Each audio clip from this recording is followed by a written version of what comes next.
الحمد لله وحده، والصلاة والسلام على من لا نبي بعده، صلى الله عليه وعلى آله وسلم.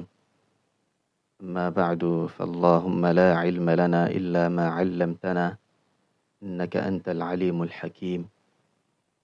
إليني تسواج جمجة إذا لك لكني التي نترى تحفة الأولاد في توحيد رب العباد في الشيخ المقرئ محمد بن عيد الشعباني حفظه الله تعالى. نعم، باب تي أتي تسواجه إنه دلك يونان باب ولك جو ثم قركني باب سبب الشرك. باب سبب الشرك. وسبب الشرك هو الغلو، فذو الصلاح عندهم مدعو، أو يعبدون الله عند قبره تبركا في زعمهم بسره، ويبتنون فوقها المساجد، ويفعلون فعل من تهودا، وذاك إخبار من المصدوق، محذرا بمنطق الشفوق، حيث نهانا عن تتبع السنن، قيل اليهود والنصارى قال من. eléyìí ni àwọn abiyat tí àwọn ẹsẹ̀ orin tó wà ní báàbù yìí, báàbù sábàbí aṣírkì. wa sábàbù ṣírkì, àfáàní sábàbí ẹbọ, ìdí tó ń fa ẹbọ gangan táwọn èèyàn fi ń ṣẹbọ. Kí ni nǹkan tó ń fà? Kí ló fà táwọn èèyàn fi ń ṣẹbọ sí Allah subhanahu wa ta'ala? huwa al-ghuluw. òun ni al-ghuluw. al-ghuluw òun ni mujawazatu al-hadd, mímá tayọ ààlà, mímá tayọ ààlà. madhan aw dhamma, yálà ibi yíyàn ni àbí ìbẹnu àtẹ́lùyàn. So eléyìí òun ni al-ghuluw, mímá tayọ ààlà níbi mímá yíyàn àbí mímá bẹnu àtẹ́lùyàn. So eléyìí tí wọ́n fẹ́ sọ̀rọ̀ nípa rẹ̀ níbi tó fa ẹbọ, òun náà ni tayọ ààlà níbi mímá yíyàn. Yá alágbájá ẹni rere ni, alágbájá èèyàn báyìí ni, a wá gbé tayọ ààlà, tayọ ayé rẹ̀, tá wá fi gbé dépò tí kò yẹ kí a gbé dé nínú ẹ̀sìn. So eléyìí òun ni sábàbù aṣírk, ní tó fa ẹbọ iná ni eléyìí. ní fadhu salahi indahum mad'u. Lọ́dọ̀ àwọn èèyàn ní ẹni tó bá ti ga, tó jẹ́ èèyàn ńlá, wọ́n máa pè, wọ́n máa tọrọ nǹkan lọ́dọ̀ rẹ̀. wọ́n máa tọrọ nǹkan lọ́dọ̀ rẹ̀. So eléyìí ni sábàbí kan ni, àbí eléyìí ni sábàbí tó fa ẹbọ. Gbogbo ẹbọ tá à ń rí láwùjọ, tá a rí lé ayé, àwọn nǹkan tó fà iná ni eléyìí. àwọn nǹkan yìí àbí nǹkan yìí, al-ghuluw yìí, iná ni ó fa ẹbọ ṣíṣe. Tá bá wò tẹ́lẹ̀tẹ́lẹ̀ kò sí ẹbọ tẹ́lẹ̀tẹ́lẹ̀. Nígbà tí àwọn èèyàn bẹ̀rẹ̀ sí ní máa ṣe al-ghuluw fi salihin, tí wọ́n ń tayọ ààlà lórí àwọn ẹni ire, àwọn tí wọ́n gbà lẹ́ni ire pé lágbájá báyìí ẹni ire ni. So ló di pé wọ́n ń sìn wọ́n, wọ́n ń jọ́sìn fún wọn, wọ́n ń gbé ìjọsìn fún wọn. Ìjọsìn tí ẹ kàn máa gbé fún Allah subhanahu wa ta'ala, wọ́n ń gbé fún àwọn èèyàn bíi tiwọn. So eléyìí sábàbù aṣírkì iná nìyẹn. lẹ́yìn náà fáwa ní aw ya'buduna Allaha 'inda qabrihi tabarrukan fi za'mihim bisirrihi. tàbí kí wọ́n tiẹ̀ wá sọ pé àwọn fẹ́ máa jọ́sìn fún Allah subhanahu wa ta'ala níbi sàárè rẹ̀, níbi sàárè ẹni rẹ̀. So yìí náà àwọn madhahiru ash-shirk iná lélẹ̀. wọ́n ní lọ lójú pọ̀nà pé a fẹ́ máa jọ́sìn fẹ́ nìyí.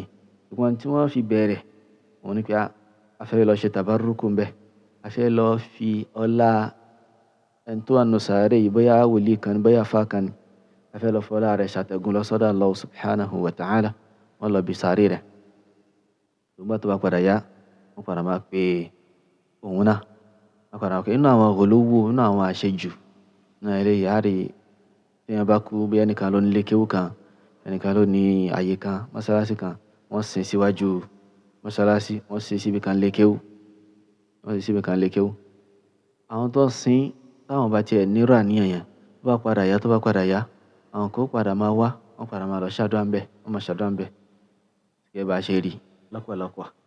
Eléyìí máa ń ṣẹlẹ̀, àwọn míì ó tún máa jowó síbẹ̀, wọ́n máa jowó síbẹ̀, wọ́n máa ṣe sàárà, àmọ́ bóyá òkú ni ó nawọ́ dìde, ni ó nawọ́ sókè, ni ó fi mú àwọn owó yẹn ni, àbáwọn kan ni wọ́n fi ń pawó. Èyí tó sì rinlẹ̀ náà ni pé àwọn èèyàn fi ń pawó ni. Àwọn èèyàn fi ń pawó. Gbogbo eléyìí pátá nǹkan tí ò tọ́ nínú ẹ̀sìn náà ni. Aw ya'buduna Allaha 'inda qabrihi. Tàbí kán tiẹ̀ wá gbé wá lójú pọ̀nà pé àwọn fẹ́ máa jọ́sìn fún Allah níbi sàárè rẹ̀ ni. Tabarrukan fi za'mihim bi sirrihi. Wọ́n sọ pé àfáà yìí ni ọlọ́lá ni. Àbí wọ́n láti sọ́kàn pé àdúrà tá a bá ṣe ń bi sàárè rẹ̀ yẹn, òun ni àdúrà tí ó fi ń lọ́lá jù. Ìjọsìn tá a bá ṣe ń bi sàárè àfáà yẹn, òun ló fi ń ṣe kíni, ló fi ń lọ́lá jù. Eléyìí ni inú àwọn ẹbọ iná ni táwọn èèyàn máa ń ṣe. Inú àwọn ẹbọ iná ni tí à ń bùkátà láti ṣọ́ra fún. Eléyìí sì ni ẹbọ àkọ́kọ́. Ọ̀nà tí ẹbọ kọ́kọ́ gbà délé ayé náà lélẹ́yìí. Ẹbí Allah subhanahu wa ta'ala bá sọ fún wa, qalu la tadharunna alihatakum wa la tadharunna waddan wa la suwa'an wa la yaghutha wa ya'uqa wa nasra. Wá tí àwọn èèyàn kan nínú àwọn tí wọ́n ṣíwájú Ànábì Nuh alayhi salam, àwọn èèyàn rẹ̀ kan tí wọ́n kú, wọ́n ṣaláìsí. Àwọn ìjọ wa sọ pé la tadharunna wadda, ẹ má fi waddu lẹ̀, àti suwa', ẹ má fi suwa' náà lẹ̀, àti yaghuth, àti ya'uq, àti nasra, ẹ má fi gbogbo àwọn èèyàn yìí lẹ̀. Ẹgbẹ́ ère wọn. Nígbà tí ẹ bá fi ń rí wọn, ẹ máa ní nashat lórí ìjọsìn, torí pé àwọn ènìyàn àwọn olùjọ́sìn fún Allah subhanahu wa ta'ala ni. Tẹ́yìn náà bá ti ń rí wọn, ara yóò máa lé sí, ẹ lè máa ṣe ìjọsìn dáadáa. Ṣùgbọ́n nígbà tí gbérégbé tọ́jọ́ lọ, àwọn èèyàn gbàgbé nǹkan yẹn. Àwọn tó wá lẹ́yìn àwọn eléyìí, àwọn sọ pé àwọn bàbá wa wọn gbé ère àwọn ẹni yìí bí kì í ṣe nítorí pé èèyàn rere ni wọ́n tó yẹ ká máa jọ́sìn fún, àwọn bá ń jọ́sìn fún wọn. Àwọn bá ń jọ́sìn fún wọn. Bí ó ṣe rí náà ni eléyìí. Lẹ́yìn náà ẹsẹ̀ orin 47 àfáà ní wa yabtanuna fawqaha al-masajida wa yaf'aluna fi'la man tahawwada. Nínú àwọn àpèjúwe al-ghuluw fi s-salihin, máa ṣàṣejù nípa àwọn ẹni rere, òun náà ni kí ẹ máa kọ́ mọ́sálásí sórí sàárè wọn. Pé bóyá sàárè wa wà nílẹ̀ báyìí, a wá kọ́ mọ́sálásí pé òkè rẹ̀ wá ní mọ́sálásí àbókè rẹ̀ láti máa kírun. Rárá, wọ́n ti sin sàárè, wọ́n ti sin àfáà síbi, wọ́n ti sin èèyàn rẹ̀, léèyàn rẹ̀ táwọn èèyàn gbà pé léèyàn rẹ̀, wọ́n ti sin síbi kan. Àwọn èèyàn wá lọ kọ́ mọ́sálásí sáyè yẹn. Pé ààyè àfáà yẹn ibi tí sàárè rẹ̀ wà, wọ́n lè fi sẹ́gbẹ́ kan lọ́wọ́ wájú, pé kí wọ́n kọ́lé kan lé lórí. Wọ́n kọ́lé lé lórí. Kò tẹ́ pé inú mọ́sálásí wọn ṣáà ni sàárè yẹn wá padà wà. Wọ́n máa jọ́sìn fún Allah subhanahu wa ta'ala níbẹ̀. Wọ́n ní wa yaf'aluna fi'la man tahawwada. Wọ́n máa ṣe iṣẹ́ àwọn Yahudi. Wọ́n máa ṣe iṣẹ́ àwọn Yahudi. Àwọn Yahud, àwọn Jews, àwọn náà máa ń ṣe nǹkan yìí. Àwọn náà máa ń ṣe nǹkan yìí. Wọ́n máa kọ́lé sórí sàárè. Wọ́n máa ṣe gbogbo ẹ̀. Tàbí kí wọ́n mọ sàárè ga. Nítorí ẹnu hadith, Ànábì sallallahu alaihi wasallam ló fi ń sọ ẹni tó ń ṣọ́ alára. Wípé ulaika, bàtí Ummu Salama, nínú hadith ìyàwó Aisha, wọ́n sọ fún Ànábì pé àwọn lọ sí ibì kan. Àbí nígbà tí wọ́n lọ Habasha, wọ́n sọ fún Ànábì pé nígbà tí wọ́n lọ Habasha, ara wọn sàárè kan bẹ̀, báyìí ló ṣe rí, báyìí ló ṣe rí. Báyìí ni wọ́n ń ṣe ń bẹ̀. Ànábì wọn sọ fún wọn pé ulaika, àwọn tẹ́rí yẹn, idha mata fihim rajulun salih, téèyàn rẹ̀ kan bá kú nínú wọn, banaw ala qabrihi masjida, wọ́n sọ sàárè rẹ̀, wọ́n sọ di mọ́sálásí, wọ́n kọ́ mọ́sálásí sórí sàárè rẹ̀. Ẹni pé wọ́n kọ́ lè jọ́sìn wọn sí orí sàárè rẹ̀. Wọ́n kọ́ mọ́sálásí sórí sàárè rẹ̀, wọ́n sọ di ilé ìjọsìn. àti rí pé fi'lu man ta'awwada nìyẹn fi'lu àwọn tí wọ́n jẹ́ Yahudi náà nìyẹn ní hadith mìíràn anabi sallallahu alaihi wasallam ìyàwó Aisha sọ fún wa pé anabi ní ìgbà tí ó wà lórí àìsàn àárẹ̀ ní àìsàn tí ó jáde láyé látara rẹ̀ kò tí ìnira ikú bá ti ń mú yóò da aṣọ bojú yóò da aṣọ bojú so tí ó bá ti rìfílẹ̀ yóò tún ṣí so wọ́n ní faqala huwa kadhalik anabi wa ń sọ lẹ́nu tó wà lórí condition yẹn pé la'natullahi ala al-yahudi wan nasara ìgbéjìnà sí kí Allah kó máa bá àwọn Jews àtàwọn Christians ittakhadhu qubura anbiya'ihim masajid wọ́n mú sàárì àwọn ànábì Ọlọ́run wọn àwọn ànábì Allah subhanahu wa ta'ala tó rán sí wọn wọ́n sọ sàárì wọn sọ di mọ́sálásí wọ́n sọ di ilé kírun wọ́n sọ di ilé kírun ìyàwó Àìṣà wa sọ pé yuhadhdhiru ma sana'u ànábì ń sọ nǹkan yẹn fún wa látara pé ó ń ṣọ́ wa lára kúrò níbi tí wọ́n ṣe ni kò sọ pé káwọn náà máa ṣerú rẹ̀ ó ń ṣọ́ wa lára kúrò níbi ìṣe síyàn bí eléyìí bó ṣe rí náà ni lẹ́yìn náà àfáwà tẹ̀síwájú bí ẹ̀sẹ̀ orin 48 wọ́n ní pé wa dhaka ikhbarun min al-masduqi muhadhiran bimantiqi ash-shafuqi eléyìí tá a sọ yìí nípa pé nǹkan táwọn gòlówó táwọn yẹn máa ń ṣe yìí nípa pé wọ́n máa kọ́lé sórí sàárè wọ́n fi ń jọ àwọn Yahudi ikhbaru ni ìró ni tó wá bá wa minal masduqi látọ̀dọ̀ anabi sallallahu alaihi wasallam anabi òdodo tí kò kí ń parọ́ anabi tí a máa ń gbọ́rọ̀ rẹ̀ a máa ń gbọ́ ọ̀rọ̀ rẹ̀ lódodo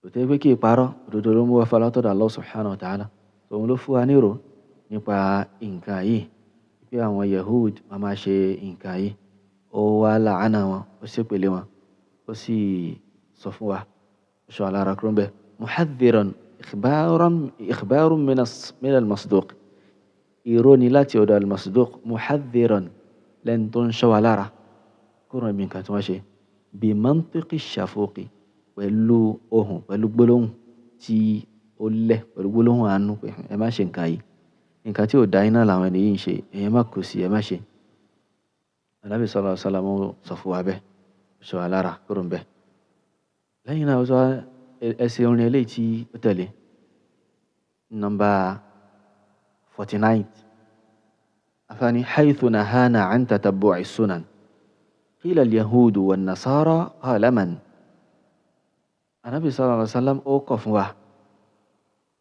ó ṣọ́ wa lára kúrò níbi máa tẹ̀lé as-sanan tatabbu'i as-sanan ó kọ̀ fún wa ká máa tẹ̀lé lánàá àwọn tí wọ́n rí kọjá nínú àwọn Yahud àti àwọn Nasara ó kọ̀ fún wa bẹ́ẹ̀ pé ká má ṣe nǹkan yìí o kí ká má ṣe pé ẹ padà máa tẹ̀lé lánàá àwọn tí wọ́n rí kọjá tí wọ́n ti gbà wájú yín ṣe pé ẹ máa tẹ̀lé ẹ̀ tí ẹ̀ ní yapa wọn rárá wọ́n ń sọ fún Ànábì pé àwọn tí wọ́n ti rí kọjá wa tó ń sọ yìí ṣé àwọn Yahuda àtàwọn Nasara ló gbà lérò Ànábì wa ní faman àwọn wo ni ọba tún jẹ́ tí ìbá ṣe àwọn Jews àtàwọn Christians láti pé lónìí náà gbogbo tí àwọn al-ummatu al-kafira Yahudiyya wa Nasraniyya gbogbo tí wọ́n bá ń ṣe àwọn mùsùlùmí náà fẹ́ máa kọ́ṣe wọ́n ń ṣe nǹkan báyìí àwọn náà máa ṣe tí tó fi dórí ọ̀rọ̀ ẹ̀sìn náà láwọn nǹkan táwọn yẹn mú lẹ́sìn lónìí àwọn náà bẹ̀rẹ̀ birthday ká máa ṣọjọ́ ìbí àwọn tí wọ́n bẹ̀rẹ̀ rẹ̀ lé àwọn mùsùlùmí náà gbé wọlé àwọn bẹ̀rẹ̀ pé à ń ṣe ọjọ́ ìbí ànábì wọn àwọn mùsùlùmí náà sọ pé ẹ jẹ́ ká náà máa ṣọjọ́ bí ànábì tiwa náà lóyún tó bí mọ́wúlídì náà lé ìtànàbí ó ti ṣọ́ wa lára kúrò níbẹ̀ bí la tattabi'unna sanana man kana qablakum shibran bi shibrin hatta law dakhalu dhira'an bi dhira'in hatta law dakhalu juhra dabbin la dakhaltumuha so Ànábì sọ pé ẹ padà máa àwọn ìjọ mi yìí ẹ padà máa tẹ̀lé ìlànà àwọn tí wọ́n rí kọjá yín ní tẹ̀lé tí ò ní yẹ̀ rárá. Ẹ máa tẹ̀lé wọn bí wọ́n ṣe ń gbẹ́sẹ̀ lẹ́yìn náà ṣe máa gbẹ́sẹ̀. Bí wọ́n ṣe ń gbẹ́sẹ̀ lẹ́yìn náà ṣe máa gbẹ́sẹ̀. Títí tó fi jẹ́ pé tí wọ́n bá padà wá wọnú iná, tí wọ́n wọnú ihò agéléntí, ihò tó jẹ́ pé ihò ewu ni, tí wọ́n padà wọbẹ̀, ẹ̀yin náà ó padà wọbẹ̀ tẹ̀lé wọn. Ẹni pé tí wọ́n bá bẹ́ẹ̀ ṣe máa tẹ̀lé wọn, ẹ tẹ̀lé wọn débi pé tí wọ́n bá ń kó yín, tí wọ́n bá mú yín lọ síbi iná, tí wọ́n mú yín lọ síbi tí ó pa yín lára, ẹ tún tẹ̀lé wọn lórí rẹ̀. Ẹ tẹ̀lé wọn lórí rẹ̀. So bẹ́ẹ̀ náà ni oríṣiríṣi nǹkan táwọn èèyàn, èyí tó jẹ́ pé àwọn tí wọ́n dá lẹ̀ náà eléyìí, ọ̀pọ̀lọpọ̀ àwọn Mùsùlùmí náà ń ṣe lónìí. Wọ́n ń ṣe lónìí, wọ́n á sọ pé ọ̀làjú ni. Ọ̀làjú ti dé.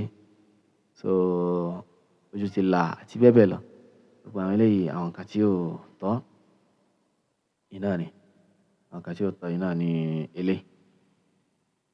Báàbù eléyìí tí ó tẹ̀lé báàbù ẹlẹ́kẹsàn-án àfáàní báàbù tawakkuli. Báàbù tawakkuli. وعمل القلب هو التوكل على الإله الحق يا من يعقل وغيره شرك فشرك أصغر على الذي يعيش فيما يقدر والأكبر الثاني على الأموات فعود القلب على الإخبات. أفاني وعمل القلب باب التوكل. chapter tó ń sọ̀rọ̀ nípa at-tawakkul. Chapter tó ń sọ̀rọ̀ nípa at-tawakkul. Máa ṣàgbéǹlé, máa gbára lé nǹkan. So at-tawakkul òun ni i'timadul qalbi ala Allah subhanahu wa ta'ala wa tafwidul amri ilayhi subhanahu fi husulil matlub wa daf'i al-makruhi ma'a thiqati bih. Ìtàn pé ní at-tawakkul òun ni kéèyàn ó gbé ọkàn yẹn lé Allah subhanahu wa ta'ala, kí wọ́n sì fi àlámọ̀rí yẹn gbogbo umuru yẹn gbogbo àlámọ̀rí yẹn kí wọ́n fi ti sọ́dọ̀ rẹ̀. Nípa pé ìta bá fẹ́ tí wọ́n bá fẹ́ gain pátá Allah subhanahu wa ta'ala túrò rẹ̀ láfìrí. So yálà daf'u al-makruh ni àbí jalbu al-marghub, afẹ́ tí aburú dànù ni. Yóò agbọ́dọ̀ ní àdìsọ́kàn pé Allah subhanahu wa ta'ala ní ó mú nǹkan yìí kúrò fún wa. A fẹ́ rí oore ni pé kọ́wọ́ yẹn tó oore.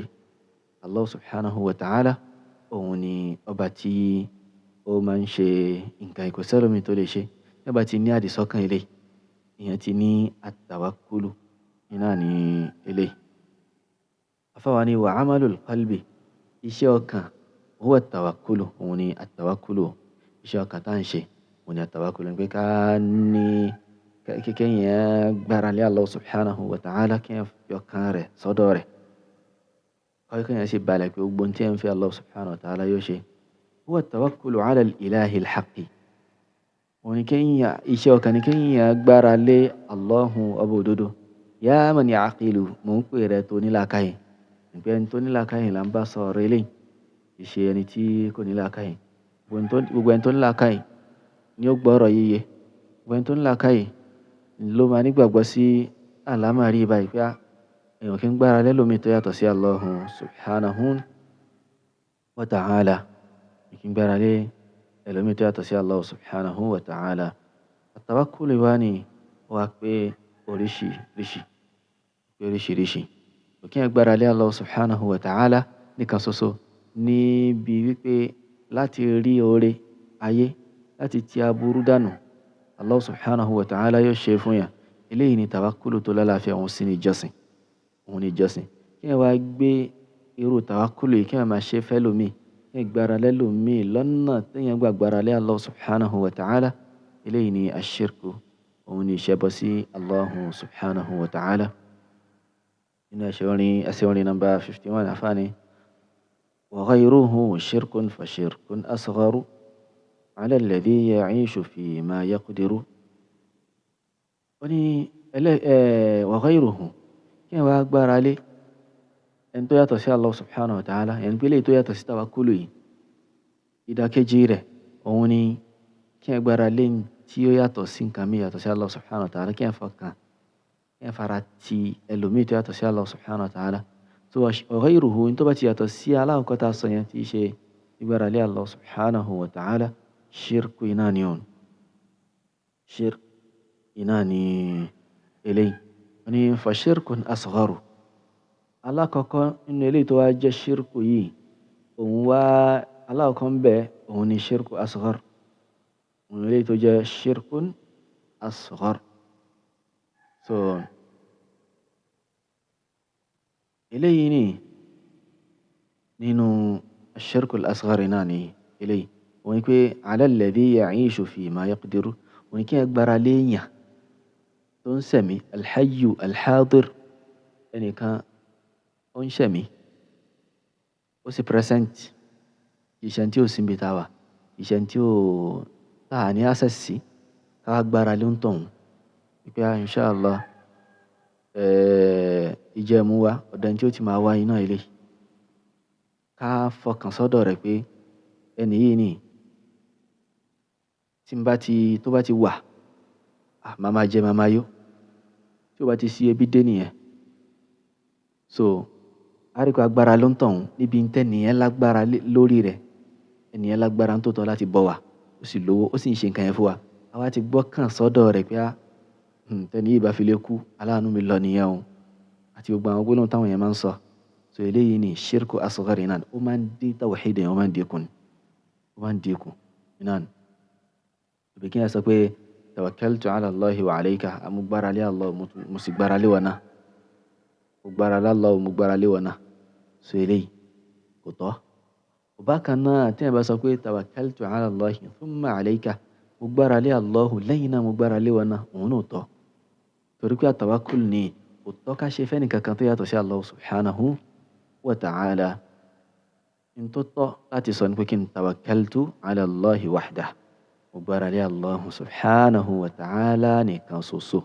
oníkan ni alayhi yatawakkalu almutawakkilun aw almu'minun so Allahu ni àwọn mùmíní àwọn tí wọ́n bá ń gbára lé nǹkan Allah subhanahu wa ta'ala nìkan náà máa ń gbára lé Allah subhanahu wa ta'ala ni wa ala Allahi fatawakkalu in kuntum mu'minin Allah subhanahu wa ta'ala nìkan ni kẹ́ gbára lé tẹ́ bá jẹ́ mùmíní òun nìkan ni kẹ́ gbára lé ní tí Allah fi ń ṣe sábàbí fún yín kò bùkátà sí kẹ́ gbára lé ẹ kàn gbà pé sábàbí lásán lòun ẹ wà ní gbára lọ́dọ̀ rẹ̀ kẹ́ wá fọkàn sọ́dọ̀ rẹ̀ pé tó bá ti kú tó bá ti lóhùn ò ṣe mọ́ ó tán fún mi náà nìyẹn so eléyìí nǹkan tí ó máa ń dín tawhid yẹn tó máa ń dínkù ni yálà ó jẹ́ bàbá ni yálà ó jẹ́ ọkọ ni yálà ó jẹ́ ìyàwó ni yálà ó jẹ́ ẹnìkan tó kàn já láàánú tí Allah rán sí yàn ni èèyàn gbọ́dọ̀ wá gbára lé débi pé èèyàn máa wò pé ẹni yìí bá fi lè lọ kò sáànú mọ́ ebi ó máa pa mí mi ní rí nǹkan jẹ mọ́ èèyàn gbọ́dọ̀ bá a débẹ̀.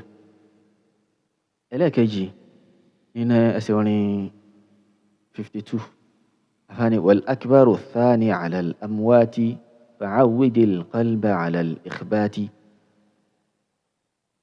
ẹlẹ́ẹ̀kejì òun ni al akbar wal akbar الشرك الأكبر اللي توجه الشرك الأكبر إنه التوكل ونلاكجي واني على الأموات كي بكان ليكو يعني توتيكو بيا فاكاني بيا ولي كاني بيا anybody kò má jẹ́ nire torí pé ọ̀pọ̀lọpọ̀ àwọn táwọn yẹn ń pè lẹ́nire lónìí wọn kì í ṣe nire gan so kí wọ́n gbọ́kàn lé just anybody pé àáfà alágbájá yìí tó wà nínú sàárè yìí ọ̀dọ̀ rẹ̀ lọ́kàn wá tún wà o tàbá ti ń ṣe nǹkan báyìí yóò máa dá wa lóhùn tàbá ṣe ń pè yóò máa jẹ́ wa bíkíbi tó bá wà yóò máa jẹ́ wa so eléyìí ṣírkù akíbárì náà ní agbára lé òkú bí a lágbájá kan kú lásán ni gẹ́gẹ́ bí àwọn Yorùbá ṣe máa ń sọ pé kìíní kan má sùn ọ́ òkú ọlọ́mọ ẹ̀ sùn ẹni tó ṣe wàhálà nílé ayé tó fi kú wọ́n tún ní kó má sùn so ọkàn wọn wà lọ́dọ̀ wọn pé bàbá mi wọ́n sùn lọ́rùn ọ̀ kìíní kan o àti bẹ́ẹ̀ bẹ́ẹ̀ lọ táwọn èèyàn máa ń sọ eléyìí pátá ẹbọ ńláńlá ni ó lè gbìyànjú jáde kúrò náà sí tí ó sọ yẹn di kèfèrí àfáwa ní fa'awwidil qalba ala al-ikhbati orí ẹ̀mí rẹ̀ rèé lórí mímáa bẹ̀rù Allah subhanahu wa ta'ala nìkan èrè ẹ̀mí rẹ lórí pé Allah subhanahu wa ta'ala nìkan òun lọ́ba tí ó máa ń ṣàánú èèyàn, òun lọ́ba tí a máa ń bẹ̀rù, òun lọ́ba tí a máa ń gbára lé, tí èèyàn máa ń tẹ ẹ̀mí èèyàn tí èèyàn máa ń tẹ̀ lórí ba fún, tí ó pèsè gbogbo nǹkan tí èèyàn bá ń fẹ́, tí ó máa pèsè rẹ̀ fún èèyàn. So má rí ọkàn rẹ lórí pé kó gbára lé lágbájá, kó gbára lé lágbájá. Tó pé tí wọ́n bá ti wá fẹ́lẹ̀ tí wọ́n ṣe nǹkan tó fẹ́, yóò jókòó hasratan, yóò jókòó lẹ́ni tó ń kábàámọ̀, tí ó máa sọ pé ó ti tán fún òun, ó ti ṣe kíní kan, ó ti ṣe kíní kan. So eléyìí nǹkan tí ò tọ́ iná ni, nǹkan tí ò tọ́ iná rè. Kí èèyàn gbára lé òkú pé lágbájá ó máa ṣe nǹkan báyìí fún mi, yóò máa ṣe kíní kan. So kúfùrù ni o, ṣírkù ni tó máa ń gbé jáde kúrò ní inú ẹ̀sìn Islam. Ní wọ́n sọ pé lágbájá, tàbá ti ẹni báyìí tó sick, tẹ́ bá ti lọ bí sàárè lágbájá, tẹ́ gbómi yìí síbẹ̀ fún wákàtí mélòó kan, àti bá fi lọ gbé padà, yóò ti ṣe kíni, yóò téèyàn bá mú yóò lálàáfíà. Àbí nǹkan tí ò ti wá nítumọ̀ náà lèyàn gbára lé pé omi kíní kan tí bá fi lè débẹ̀, téèyàn wẹ̀ ńbẹ̀, téèyàn forí ńbẹ̀, èèyàn ó ṣe kíni, èèyàn kò sí ni, èèyàn ó rí mú náà ni. Gbogbo ẹ̀ pátá nínú àwọn ash-shirku al-akbar náà ni eléyìí wà, kí a gbìyànjú ká jìnnà sí. lẹ́yìn náà báàbù ẹlẹ́kẹ̀wàá òun ni báàbù tawassul, báàbù tawassul. àfààní thumma tawassulu ala naw'ayni awwaluha as-sahihu duna mayni billahi wal asma'i was sifati aw da'wati al-hadiri wat ta'ati والثاني في التوسل البدعي بأي مخلوق ولو نبي. باب التوسل. التوسل òun ni kí ẹ máa ṣe àkàsọ̀, tí ẹ máa fi ń ṣe àkàsọ̀ sọ́dọ̀ Allah subhanahu wa ta'ala. التوسل òun ni التوسط بالغير في جلب المنفعة أو دفع المكروه. Ní máa fi nǹkan kan ṣe àkàsọ̀ lọ síbi rírí àǹfààní kan àbí títí aburú kan dànù. So tawassul iná lélẹ̀. So a ṣàkàsọ̀ pẹ̀lú àwọn ẹni rere, pẹ̀lú àwọn kinní kan, a rí pé ọ̀pọ̀lọpọ̀ àná la máa ń gbọ́ pé wọ́n sọ pé àwọn ń ṣàkàsọ̀ pẹ̀lú àwọn ẹni rere. À ń fa àwọn ẹni rere àfi ń ṣàkàsọ̀ lọ sọ́dọ̀ Allah subhanahu wa ta'ala. Gẹ́gẹ́ bó ṣe rí kọjá náà nípa lílọ bí sàárè. A sọ pé wọ́n lọ fi lágbájá tó ànú sàárè, wọ́n fi ṣàkàsọ̀ lọ sọ́dọ̀ Allah subhanahu wa ta'ala. Wọ́n bá ti lè ṣàdúrà níbi sàárè rẹ̀, àdúrà yẹn gbà. Wọ́n bá ti ṣe nǹkan kan, àdúrà yẹn gbà. Àbí ká máa fọlá yín tọrọ lọ́dọ̀ Allah subhanahu wa ta'ala. So eléyìí inú àwọn tí ó tọ́ iná ni. So ìtàn tó ń fẹ́ sọ̀rọ̀ nípa ìrẹ́lẹ̀ àtawassul lélẹ̀, ìṣesí iná náà ń pè ní àtawassul. àfáwa ni thumma at-tawassulu ala naw'ayni. So lẹ́yìn náà ìtàn ń pè ní àtawassul yìí oríṣi méjì ló pín sí o. awwaluha as-sahihu duna mayni. àkọ́kọ́ rẹ̀ òun lálàáfíà tí ó sì méjì ń bẹ. tawassulu oríṣi àkọ́kọ́, tawassulu kan tó lálàáfíà tí ó sì àkọ́kọ́ ń bẹ, àbí tí ó sì méjì ní ibẹ̀. Tó jẹ́ pé ìkejì ń kọ́ o, ìkejì bátil iná ni, ìkejì bátil iná ni. Yàní pé tí ó tọ́ láti ṣe iná ni tawassulu ẹlẹ́ẹ̀kejì. Tí wá ní oríṣi àwọn tawassulu yìí. àfààní billahi wal asma'i was sifati. Ká máa ṣe tawassulu pẹ̀lú Allahu àti àwọn orúkọ rẹ̀ àtàwọn òròyìn rẹ̀. أو دعوة الحاضر والطاعات. àbí kí ẹni tó wà láyé tó sì wà níbi tí yẹn wà kí wọ́n sọ pé kó ṣàdúrà fún yàn. nínú àwọn tawasul lélẹ̀, ẹ máa ṣe tawasul pẹ̀lú àdúrà ẹni rẹ̀. yá lágbájá báyìí ṣàdúrà fún, kí ẹ pé a máa fi ẹlá ẹni rẹ̀ máa fi bẹ Allah subhanahu wa ta'ala. ìwà sọ pé ẹni rẹ̀ ni àfáà ni, ṣàdúrà fún mi, ṣàdúrà fún wa. Gẹ́gẹ́ bá a ṣe rí tánàbí sallallahu alaihi wasallam táwọn sàhábà máa ń ṣe. pẹ̀lú rẹ̀ pé òjò dá bá wa bí Allah subhanahu wa ta'ala. Bákan náà bó ṣe wà nínú hadith bó ṣe wà nínú atharu Umar ibn al-Khattab radiyallahu anhu nígbà tí al-qahtu tó ṣẹlẹ̀ tí òjò dá tílẹ̀ dá tí ó sómi tó jò rọ̀. Umar wa ń sọ pé kunna natawassalu bin nabiyyi sallallahu alaihi wasallam. Tẹ́lẹ̀tẹ́lẹ̀ ìgbà láyé ànábì la fi máa ń ṣàtẹ̀gùn yẹn pé àdúrà rẹ̀ la fi máa ń ṣàtẹ̀gùn lọ sọ́dọ̀ Allah subhanahu wa ta'ala la fi máa ń ṣe tawassulu lójú fi máa ń rọ̀ fún wa. Ṣùgbọ́n nísìnyí ànábì ti kú.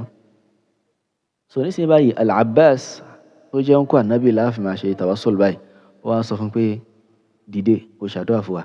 Òun láfi gbọ́ yí pé àdúrà ló ń sọ báwọn máa ń ṣe pẹ̀lú ànábì kì í ṣe pé wọ́n kàn máa sọ pé mo fi ọlá rẹ̀ bẹ̀ Allah subhanahu wa ta'ala rárá àdúrà rẹ̀ ni torí ẹ̀ ló sọ pé dìde eré Al-Abbas kò ṣàdúrà fún wa kí Allah subhanahu wa ta'ala kó rọ̀ òjò fún wa tó ń jẹ́ tawassul lè pẹ̀lú pé ẹ̀yin fi tawassul tí wọ́n bá fẹ́ fi àwọn ẹni rẹ̀ ṣàtẹ̀gùn ọ̀nà tí yẹn ó gbà fi ṣe ni pé kí ni yẹn sọ pé kí wọ́n ṣe àdúrà fún yà mo fẹ́ ṣe nǹkan kan ẹ bá mi ṣàdúrà ẹ ṣàdúrà fún mi kí n pass ẹ ṣàdúrà fún mi kí n rí nǹkan kan kí n rí nǹkan báyìí ní bí a ṣe máa ń ṣe nìyẹn ìmọ̀ pé wọ́n á sọ pé àwọn ẹni báyìí a máa fọlá ara a máa fún gangan ṣàtẹ̀gùn lọ sọ́dọ̀ Allah subhanahu wa ta'ala eléyìí nǹkan tí ó tọ́ iná ni wọ́n tọ́ àti tàbí kí yẹn máa mention àwọn dáadáa tí yẹn ṣe bí a èrè Allah subhanahu wa ta'ala tó bá yẹ pé ń tó tọ́ bá yẹ pé ń torí tiẹ̀ ni mo fi ṣe nǹkan báyìí fẹ́ ni báyìí lànà fún mi jẹ́ kí n pass so àwọn iṣẹ́ rere tí yẹn ṣe nínú rẹ̀ náà ni hubbu annabi sallallahu alaihi wasallam ìfẹ́ ta ní sànàbì ìfẹ́ ta ní sáwọn mùsùlùmí ìfẹ́ ta ní sáwọn ẹni rẹ̀ wọ́n kí fi òdodo ni èèyàn ó fi bí Allah subhanahu wa ta'ala pé àtúbà yẹ pé ń tó tọ́ mo nífẹ̀ẹ́ sẹ́ni yìí nítorí Allah nítorí tiẹ̀ ṣe nǹkan báyìí fún mi Allah subhanahu wa ta'ala yìí ṣe tó bá yẹ pé òdodo ni nǹkan yẹn ń tó tọ́ bá yẹ pé òdodo ni ní tó tọ́. so bákan náà jẹba ìsọ a máa fi àwọn asma wa Allah subhanahu wa ta'ala àwọn orúkọ rẹ̀ a máa fi bẹ́ẹ̀ a máa fi pé yẹ́wò ṣe nù hadith tó tánàbí sallallahu alaihi wasallam sọ pé àwọn máa bí Allah subhanahu wa ta'ala pẹ̀lú bí asma'ihi al-husna wa sifatihi al-ulya àti bẹ́ẹ̀ bẹ́ẹ̀ lọ so bákan náà hadith oríṣiríṣi nípa àlámàrí pẹ̀lú máa bí Allah subhanahu wa ta'ala pẹ̀lú àwọn orúkọ rẹ̀ tó ga jùlọ àtàwọn òròyìn rẹ̀ so bákan náà as'aluka bi kulli ismin huwa lak mo ń bẹ̀ ọ́ pẹ̀lú gbogbo orúkọ tó ní nínú àdúrà tó rìn lẹ́ni sammayta bihi nafsak aw anzaltahu fi kitabik aw 'allamtahu ahadan min khalqik an taj'ala al-qur'ana rabi'a qalbi wa nura sadri ila akhirih so àwọn eléyìí ni máa bẹ Allah subhanahu wa ta'ala pẹ̀lú àwọn orúkọ rẹ̀ bákan náà pẹ̀lú àwọn ìròyìn rẹ̀ tóbi kí wọ́n máa sọ pé ya Ghafur ighfir li so orúkọ àti ìròyìn nìyẹn Ghafur ó ní ìròyìn nínú Allah subhanahu wa ta'ala ọba tó máa ń ṣàforíjì fún yàn ni kí wọ́n máa pè pé kó ṣàforíjì fún yàn wọ́n ṣe máa ń lo orúkọ àti ìròyìn láti fi bẹ Allah subhanahu wa ta'ala ni ìpín wá jókòó yẹn máa fa orúkọ ya Allah ya Allah ya Allah ya Allah ya Allah tí ó fi wá gbéyàn débi hó so gbé eléyìí pátá nǹkan tí ó tọ́ iná ni nǹkan tá a gbọ́dọ̀ ṣe iná ni bí ẹ ṣe máa ń fi orúkọ Allah subhanahu wa ta'ala bẹ̀ ọ́ ní pé kí wọ́n pè ya Rahman irhamni ya Rahim irhamni ya Ghafur ighfirli ya Wahhab habli minka dhurriyatan tayyiba àti bẹ́ẹ̀ bẹ́ẹ̀ lọ èèyàn pe orúkọ èèyàn fàdúrà sí èèyàn pe orúkọ èèyàn fàdúrà sí èèyàn pé èèyàn wá káwọn pe orúkọ lásán èèyàn máa pe orúkọ lásán káwọn náà takhayala kẹ́ni kankan wà á dúró lẹ́nu ọ̀nà kó kàn máa pe orúkọ wa kó máa pe orúkọ wa kó máa pe orúkọ wa kó máa sọ kankan ṣé inú ò ní bí wa níta ò lè gbà bó wà la ṣe lérò pé ó yẹ ká máa ṣe irú rẹ̀ fún Allah subhanahu wa ta'ala bí eré ìbò ṣe rí náà eléyìí lẹ́yìn náà sí orin tí ó parí báàbù yìí jẹ́ nọ́mbà 55 fani wathani fi tawassul al-bid'iyyu bi ayyi makhluqin walaw nabiyyu eléyìí tó jẹ́ ẹlẹ́ẹ̀kejì at-tawassul al-mamnu' tawassul eléyìí tí ó tọ́ láti ṣe òun ni al-bid'iyyu eléyìí tó jẹ́ bid'a bídà yìí náà ni kò tọ́ láti máa ṣe. Òun ni bí ayyi makhluqin ká máa ṣe tawassulu, ká máa ṣe àtẹ̀gùn pẹ̀lú kankan nínú àwọn ẹ̀dá walau nabiyyu, kódà kó jẹ́ ànábì, a gbọdọ̀ ṣe. A gbọdọ̀ ṣe. So táwa mú àyà wa pé wabtaghu ilayhil wasila, ẹ máa fún ẹni rere ṣàtẹ̀gùn lọ sọ́dọ̀ Allah subhanahu wa ta'ala. Ìṣun táyà ń sọ nìyẹn. Ìṣun táyà ń sọ yìí náà nìyẹn pé ká máa fún ẹni rere ṣàtẹ̀gùn. So a máa wo àwọn iṣẹ́ rere, a máa ṣe àwọn iṣẹ́ rere. Iṣẹ́ rere ni Allah subhanahu wa ta'ala ń sọ fún wa níbí. A máa ṣe àwọn iṣẹ́ rere. Àwọn iṣẹ́ rere yìí ni ó máa jẹ́ àtẹ̀gùn fún wa lọ sọ́dọ̀ Allah subhanahu wa ta'ala, láti máa jẹ́ èèyàn rere lọ́dọ̀ rẹ̀, ní ó fi máa gbádùn àwa, ní ó fi máa ṣe gbogbo nǹkan tá a fẹ́ fún wa. So kí wọ́n máa fi ẹlòmíì, kí wọ́n máa fi ẹlòmíì láti máa fún tọ̀hún ṣàtẹ̀gùn lọ sọ́dọ̀ Allah subhanahu wa ta'ala. Tó yẹ pé èèyàn kàn fọlá ẹni yẹn tọrọ lọ́dọ̀ Allah subhanahu wa ta'ala, eléyìí bídà ni. Pé à ń fọlá èèyàn tọrọ lọ́dọ̀ Allah subhanahu wa ta'ala, bídà eléyìí kan tí ó tọ́ ni. Wọ́n ká pé àwa ń tọ̀hún gangan ń pé òun ìwọ lá pè, ìwọ bá wa pe Allah subhanahu wa ta'ala, eléyìí ṣírkù ni tí ó sọ̀rọ̀ di kèfèrí. Tí ó sọ̀rọ̀ di kèfèrí. So kódà kó jẹ́ ànábì lèèyàn ń pè, kò tọ́. Nǹkan tí ó tọ́ iná ni tí a ń bùkátà láti jìnnà sí. Gẹ́gẹ́ bá ṣe sọ síwájú, àwọn sàhábà wọ́n máa ṣe àtẹ̀gùn, wọ́n máa ṣe tawassulu pẹ̀lú du'a'u ànábì sallallahu alayhi wa sallam, kì í ṣe pẹ̀lú dhatu rẹ̀, kì í pẹ̀lú òun gangan, ṣùgbọ́n pẹ̀lú àdúrà rẹ̀. Bẹ́ẹ̀ náà ni Umar ló ṣe pẹ̀lú àdúrà al-Abbas ibn Abdul Muttalib níbi al-istisqa. Wọ́n yẹn ṣe tawassulu pẹ̀lú jahu nabiyyi sallallahu alayhi wa sallam. Àwọn onísìn táwọn yẹn ń ṣe lápẹjúwe nísìn bi jahi rasulillahi kìnìkan. Umar wà láyé, àwọn sàhábà wà láyé, wọ́n bùkátà sí omi. Wọ́n ṣàdúrà pé bi jahi rasulillahi rọ̀jò fún wa. Rárá, ó pe èèyàn kan tí wọ́n rí pé ẹni rere ilé ara ilé ànábì ni, òun ni kó wá ṣàdúrà fún wa. Tí wàá lè mọ̀ pé nǹkan yẹn ò tọ́. Ká ní pé ó tọ́ ni àwọn sàhábà wọn bá ti kọ́kọ́ ṣe tipẹ́tipẹ́. Àwọn náà bá ti kọ́kọ́ ṣe. Tó ká jìnnà sí irú àwọn nǹkan yìí, àwọn gbólóhùn ẹbọ, àwọn gbólóhùn bídà, ká jìnnà sí. Bákan náà ká máa ṣe níṣẹ́ náà, àbùkátà láti jìnnà sí. So eléyìí òun ni tawhid òdodo. Tó bá ti yàtọ̀ sí eléyìí, òun ni in tí ó yàtọ̀ sí tawhid òdodo. Imma kó jẹ́ in tí ó máa dín tawhid wa kù, tí ó máa kó àyẹ̀bá tí ó mú weak, tàbí kó jẹ́ in tí ó ba tawhid wa jẹ́ yẹnyẹn. Imma kó jẹ́ naqis tàbí naqid. Kó jẹ́ in tí ó dínkù tàbí kó jẹ́ in tí yóò bàjẹ́ pátápátá. Àbí Allah subhanahu wa ta'ala kí ó má fi kankan nínú méjèèjì, kó má fi ṣàdánwò fún wa.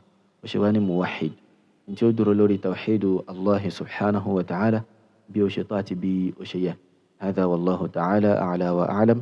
سبحانك اللهم وبحمدك، أشهد أن لا إله إلا أنت، أستغفرك وأتوب إليك.